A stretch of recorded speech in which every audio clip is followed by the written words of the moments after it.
Hi everybody, today's video is going to be about stimulating babies.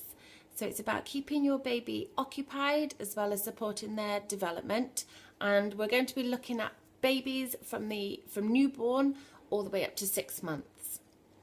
Okay, so first of all I'm going to start by showing you, these are my first year play prompts. These are something that I sell on my website, and in here there are 100 quick and easy activities you can do with things around your house. And I have focused, when you go through them you will be able to pick out those things that you know your baby will be able to do now and those that they'll be able to do in the future. So I hope you find those helpful, and some of the tips that I give you today are from here. So it's just to bear in mind if you're struggling for ideas that they might help you out, and they're £9.50 on my website. That's just a little plug, but we'll put those to the side now and let's move on. So I've gathered just 3 things to get us started, and I can always do a follow-up video if you'd like some more information, but we're just thinking about trying to stimulate your baby. Now this is actually when I came up with doing my activities when Mason was tiny baby, and as lovely it is being at home with your baby, I also know it's a really long day. It's hard work, you're tired, and it's tough. It's really tough, isn't it? So this is why I hope I can help you, even just a little bit, even just to give you some ideas or inspire you something to do that you'd like to do yourself. I hope we can help you out. So let's start with the first thing. The first thing doesn't need any props at all. Singing. I know I've said it in previous videos, but singing to your baby can be really powerful. Your baby is getting to hear your voice, and you can sing in different ways. It doesn't matter what you're singing, whether it's a pop song or a rock song or you're making up your own song. It doesn't matter. It can be really powerful for a baby. It's really effective. They love hearing the highs and the lows of your voice. Pull them in close, let them hear the vibrations from your chest, or do it face to face, really close up, and you might even want to whisper, or you might want to do it really loud. Whatever it is, that they're going to enjoy it. They're going to be taken, they might not look like they are, but they are taking a lot from it, and they also just enjoy seeing your face and hearing your voice. So singing can be really powerful, whether you're in the car, changing the nappy, bath time. Bath time used to really help me with Mason. He didn't like his baths for a long time, and I used to sing a song, and wherever I could I'd slip his name in as well. So that's a little tip. If you can slip their name in somewhere, it can be quite effective. So singing, I'd always start as the first one. Then another thing that I've got here is a mirror. I'm going to be careful how I show, because otherwise you can see me talking on camera. So a mirror can be really powerful and a really great thing to do with a baby. This one that I've got it is for children. It's a flexible one. It's, you know, like the ones that you used to use in school and bring back horrible memories of having to draw self-portraits and all that. But they're really lovely, and you can get them on the internet. I think I might have got this one on Amazon. And it's really lovely from newborn up to the age of 6 months, when you're having time with your baby, to get a mirror out. So you could either lay the mirror, if you have your baby lying down, you might want to hold it above them just so they can watch themselves. If they're starting to do tummy time and lift themselves up, you could place it on the floor looking upwards and lean your baby so that they can see themselves. Now this is a nice soft plastic one. If you don't have one of these, you could use a glass one. I'd just be really careful with how strong your baby is. If they're at the point where they are able to hold themselves up, it's not too bad. But if they're going to face plant it, they could really hurt themselves, so it's probably not ideal. Mirrors can also be really effective if you lean them up against the sofa or against the wall while your baby is sat playing, and they will just catch glimpses of themselves. It can be really lovely.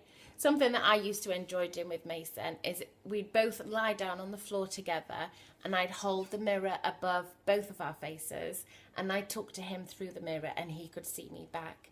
And it's also really nice if you hold it so your baby can see themselves, and then gently name the parts of their face. So you might want to do their cheeks and just softly caress them on their cheeks, or you might even have a feather and they can watch you touch their cheek with a feather, and their nose, you know, and it can be really lovely. So babies love seeing faces. They love to see the eyes, and you use in different emotions as well, so that can be really nice. I think babies mirrors are great, and I actually still have one in Mason's cot.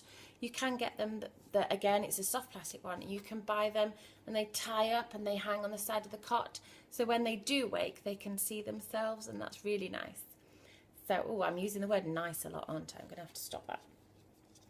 So mirrors, I definitely recommend grabbing one off Amazon, or if you do have a little one as well. And also, if you have just a little pocket mirror, it can be quite handy if you've got it in the changing bag. If you're out and about on the bus and they suddenly start having a screaming fit, then you can get a mirror out, and I used to find it can be quite helpful. If you don't have one of these, in one of my play prompts, I do actually say you could use the back of a CD. It's so colourful as well. It's nice to be able to see the colours, and they can still see themselves, and they can stick the finger through the middle as well. So I used to give Mason an old CD when he was sat in the back of the car, so I knew he was safe with it, but I knew he could see himself. So that's the mirror. Now moving on, this is something else that I bought for Mason. You might recognise these. It's just a spiky ball, nice bright colour, and it also flashes as well. You see that? So these are really lovely to use with babies just because they're so soft. So as the babies are starting to grip and grasp everything, these are lovely. Because of the spikes, it makes it really easy for the baby to hold on to. So you could roll this around with your baby. You could have your baby in just their nappy or even nappy free time and just gently caress it across their skin, rolling it all over. Again, if you're going up and down their arm, you can say that it's their arm. Oh, look, we're going up your arm, up all the way to your shoulder. So if you use a running commentary like that, they can hear your words and they can hear you speaking, and they'll really enjoy that. And it's all over. You could do it all down their tummy, on their back would be really nice. If they were having tummy time, you could roll it down their back and it'd be like a little massage. So these spiky balls are lovely. They have lots of purposes as well. If your baby is at the age where they're just starting to sit up, you might even want to put it in a bowl of water and they can roll it around in the water, or in paint. These are great for putting in paint and rolling around and making patterns and things.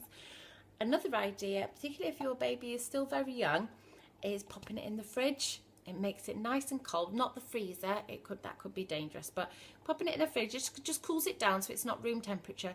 So when you get it out and let your baby feel it, and they put it in their mouth, it's lovely and cool, and they can chew on it, and they can touch it, they can feel it, and it's just a different sensation. So you're bringing new sensations to your baby. I'm going to move on because I'm conscious that I can fill a 10-minute video so easily these days. It's really bad, isn't it? Now this lovely shiny thing is what they call an emergency blanket. So they use these with runners. You can quite often get them in first aid bags, and I have seen them in, you know, the camping section in pound shops. They do have them in there, normally 2 or 3 in a pack.